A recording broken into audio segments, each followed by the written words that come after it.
I have the pleasure of introducing Thomas Moore, who has been a monk, a musician, a university professor, and a psychotherapist. Today, he lectures widely on holistic medicine, spirituality, and psychotherapy and the arts. He has a PhD in religion from Syracuse University and has won several awards for his work. He writes fiction and music and often works with his wife, artist and yoga instructor, Hari Kiran. He writes regular columns for Resurgence, Spirituality and Health, and the Huffington Post, and is the author of the best-selling book, Care of the Soul, and 15 other books on spirituality. Thomas, your newest book, called A Religion of One's Own, does that fly in the face of traditional religious practices that involve religious doctrine? It might just a little bit, but I don't think it really does when you get down to it, because I'm someone who loves religion. I began studying religion and taking interest when I was a kid, when I was a child. And I studied theology, and I was, as you said, I was in a monastery. I got a PhD in religion. I mean, that shows a fair interest and appreciation, actually a deep love of religion and all the traditions. I have a deep love of my own tradition, Catholicism.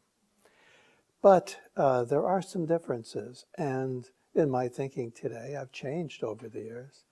Having been exposed to so many different religious traditions, and I don't mean superficially either, really being affected by them, and also depth psychology. And my practice of psychotherapy over the years, I've had a chance, really a privilege, to work with people at a very deep level and find out what's going on deeply in them. And I think there's a lot of confusion about religion. So I would say that even though what I suggest in this book is trying to bring religion up to date in a way, trying to say that people have changed and we have to be more individuals and be engaged in thinking about what we're doing and not just accepting what's given to us. So in that sense, what I have to say does go against the traditions as they have been so far, at least in some cases, in many cases. But behind it all is a love of the traditions, and I recommend in this book that we go deeper into the traditions, your own tradition if you have one, or many others, and not do it superficially, but really get into them and learn something. How do you distinguish between religion and spirituality, or do you? Do these words mean different things to you? They mean different things to me, but that's because, as I said, in my early years, I was a monk. I lived in a monastery for a long time, for well over a dozen years. And in that time, when I was in a monastery, we definitely talked about religion. We thought we were part of religion and our lives. We even called ourselves religious.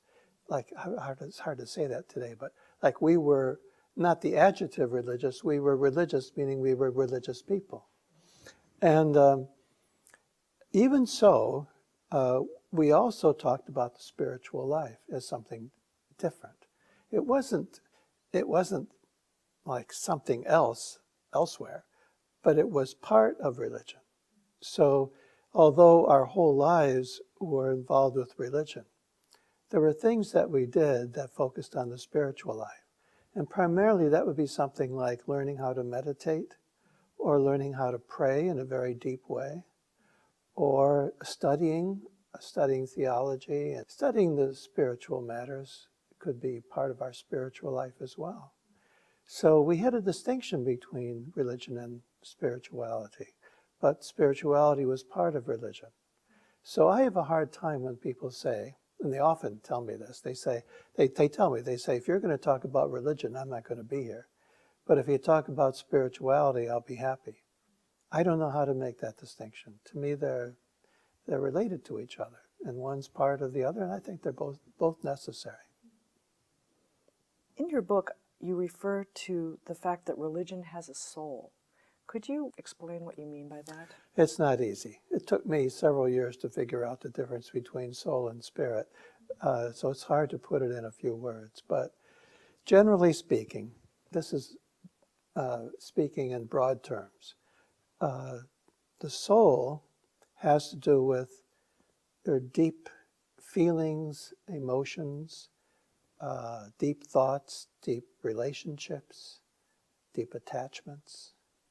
So I think that one of the most soulful parts of anyone's life is home, feeling at home, and taking care of home, and feeling the comfort of home, and having that as your base. So soul has a lot to do with where you live. It's very close to your ordinary life. And it's what makes you human. This is what the philosophers used to say in the Middle Ages, that the soul makes us human. It's like your home. That's a very human thing. You meet somebody who's a great teacher or a well-known person, and you see them kind of at a distance. But if you were to see them at home, you'd really see their soul, because that soul is so close to your intimate life and your ordinary life. Now, spirit is just the opposite in a way. In the spiritual things, in spirit, we tend to want to look beyond the earth, like we look into the sky. People pray, they look up. They don't look into their shoes or their suit or anything. They look up. That is a spirit thing to do. You look at the sky because that's an image of infinity for us. So it kind of gives us a sense that we are addressing the infinite. And theologians are often interested in huge issues, great big issues. Life and death, and particularly death, and what happens after death is a very spiritual issue. People meditate, and they want to get away from their appetites and their physical body and their sexuality and food. They'll diet and more. They won't eat as much because they'll think that will help their spiritual life. So there's a movement away from body and away from the earth and the spirit. And that is a good thing. So both of these things, spirit and soul, are equally important, equally good and valuable, but they're very different. Most of my work has been focused on soul because I think it's been neglected. A lot of people are interested in the spiritual life. And many teachers talk about spirit. I don't think too many talk about soul. Now when it comes to religion, this is an interesting thing because a good part of religion has to do with the spirit. It's about death and life and how to behave and how the world came into being and getting beyond the earth and all of that, and prayer and meditation. And yet, at the same time, it can be very close to home and part of life, of ordinary life. So in my book on A Religion of One's Own, what I'm trying to suggest is that we could have more soul in our religion. We could see our religious practice as being done at home, having to do with ordinary things like food. And I quote Henry David Thoreau, who says that for him taking a bath is a sacrament. I think he was serious about that, because he understood that religion can be something that is part of ordinary life. It doesn't have to be exalted and made so special and apart. One of my favorite writers using that word is Shunryu Suzuki, the Zen master who really taught many, many Americans in San Francisco. And he has a section in his book, Zen Mind, Beginner's Mind, where he talks about nothing special. That's a very soulful idea, I think. That religion is not so special. It doesn't have to be something that they have to dress up for. It's just ordinary, the ordinary part of life. That's what I want to save and get back to, because I think it's been lost or at least neglected.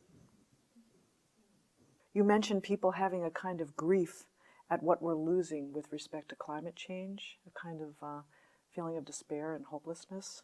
In your book, how do you counsel people that are deeply affected by such ideas as climate change? Well, they should be affected by it. We should all be feeling bad about how we are not doing nearly what we need to do with our natural world. This is our being. This is our body. It's like we are not. I like to say we don't live on the planet. We are part of the planet. And I learned in my studies of medieval philosophy that those philosophers said that the earth is like an animal. The earth itself is like an animal. So it's a being, it's an organism. And we don't seem to appreciate that. We treat it like a platform on which we can live. It's like it's made out of plastic or something, and we're going to live on it and do what we want because it's not going to be affected by what we do. That's not a very, I don't think it's a very religious point of view. So people should be feeling bad about it, and not enough are. And when people do feel, individuals feel very distraught about what's happening in their natural environment, then in a way what they're doing is carrying the emotions that we all might have. They feel it strongly. And I think they especially feel that other people are not as tuned in as they are. They wonder, why aren't they feeling as bad as I am? That intensifies the emotion. And in a way it makes it a little crazier because they have to carry all this. And they can't offer a solution alone. It's got to be something we all do. So when I'm counseling somebody who feels that way, that's what I will do. That's my attitude. I won't talk to them that way. I don't try to explain things to them, but I have it in my mind, and then we talk about their feeling, and I might affirm their feeling and say, well, maybe it's not such a bad thing you feel this. And maybe it is that you're feeling it by yourself and don't have enough support. Maybe it would help to join a group or get some support and realize that other people do feel what you feel. Well, my last question is about something that you refer to in the book as portals of wonder. Could you just say a little bit about what these are? And also, in the absence of exposure to the natural world, say if someone lives in a city, how does one access a portal of wonder in an urban environment, for example? It reminds me of what my friend James Hillman used to say. It really bothered him when people would romanticize nature and say that, well, nature can do this and nature can do that. If you go to nature, you're going to become more spiritual and happier and all these things. He didn't like that because he felt we were splitting the urban life from the country life. And he felt that was a mistake to put one as something more spiritual or better than the other. He didn't think that was true. And so I'm influenced very much by him in this particular area. I think as I've reflected on it too, I feel the same way. That you can be in the city and you can find all kinds of portals there. For one thing, in most cities you have the arts available to you. And the arts are so important. They are one of the most important portals that we have for our wonder, because you can stand in front of a painting, and you can stand there a long time and be swept away in contemplation. You can feel things and remember things, and it's an education in a way, just to stand in front of a painting. I don't think you have to know much about paintings. I think you just have to be in their presence and feel. That would be the soul approach to the painting. The more spirit way would be to study and learn and figure it all out. The soul approach would be to be intimate with the painting. Or music. I've studied music almost all my life, and for me music is one of the most important arts. And I'm convinced, I say this to people, that my main form of meditation these days is playing the piano. I sit there. I'm not a great pianist by any means, but I can play well enough to forget about the notes and be lost in my fingers and in the sound and in the music. And that to me is a very important form of meditation. So we have all the arts. There's so much could be said about all the arts. And they are portals, and they are primarily in an urban environment. That's where you're going to find the artists primarily. Not that they won't be in the country, but that's a great resource in the city. And gardens are traditionally very important for the soul. And I don't think we realize how important they are. Gardens and parks, very, very important. And they're part of urban life. And gardens are different from the wide open country. They're different. Usually they're more cultivated.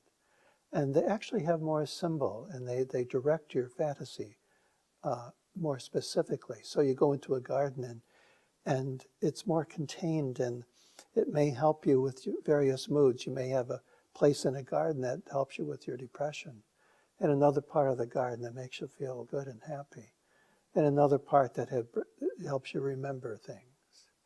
So the gardens and parks specifically have a really important role to play, and they are primarily in the urban environment.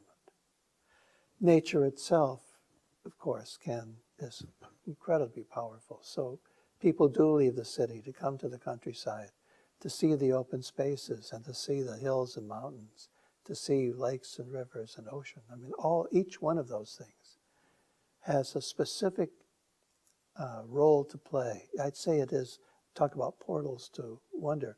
They are specific portals. They will take you to particular places.